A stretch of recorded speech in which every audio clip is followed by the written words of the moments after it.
ஒரு அடர்ந்த காடு நடுவில் மறைந்து கிடக்கும் ஒரு பழைய சிவன் கோவில் அது எப்பொழுதும் பூட்டப்பட்ட நிலையில் தான் இருக்கும்.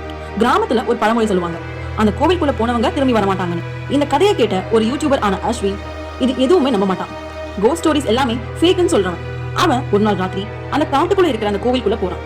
அங்க போயிட்டு லைவ் ஸ்ட்ரீம் ஸ்டார்ட் பண்றான். சரியா மணி 11:58 இருக்கும். கேமரா ஷேக் ஆகுது. காடும் கோயிலும் ரொம்ப அமைதியா இருக்கு. சரியா 12 மணி ஆகும்போது சடனா கேமரால ஒரு கிளிச். வீடியோ ஃப்ரீஸ் ஆகுது. ஆனா ஆடியோ மட்டும் ரொம்ப கிளியரா கேக்குது. அதுல யாரோ பெரும் மூச்சு விடுற மாதிரியும் தூரத்துல இருந்து கோவிலோட மணி சத்தம் கேக்குது. அதுக்கப்புறம் ஒரு மெதுவான குரல் ஒண்ணு, இது என்னுடைய இடம், இங்க இருந்து வெளியில போ, உன்னை நான் இங்க ஏத்துக்க மாட்டேன் சொல்லுது. உடனே லைவ் ஸ்ட்ரீம் கட் ஆகுது. மறுநாள் அவனை தேடி ஒரு சர்ச் டீம் அங்க போறாங்க.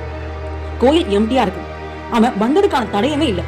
ஆனா அந்த கோயிலுக்கு வெளியே ஒரு பெரிய மரத்தில் புதிய திருசூலத்தோட மார்க் அந்த கோவில்ல இருக்கிற மரத்து மேல இருக்கு. அப்புறம் அஸ்வினை அங்க எங்க தேடியுமே கிடைக்கல. அவ எங்க போனான்னு யாருக்குமே தெரியல. ஆனா அந்த யூடியூப் சேனல்ல மட்டும் ஒவ்வொரு அமாவாசைக்கும் சரியாக 12 மணிக்கு ஒரு நிமிஷத்துக்கு லைவ் வரும்.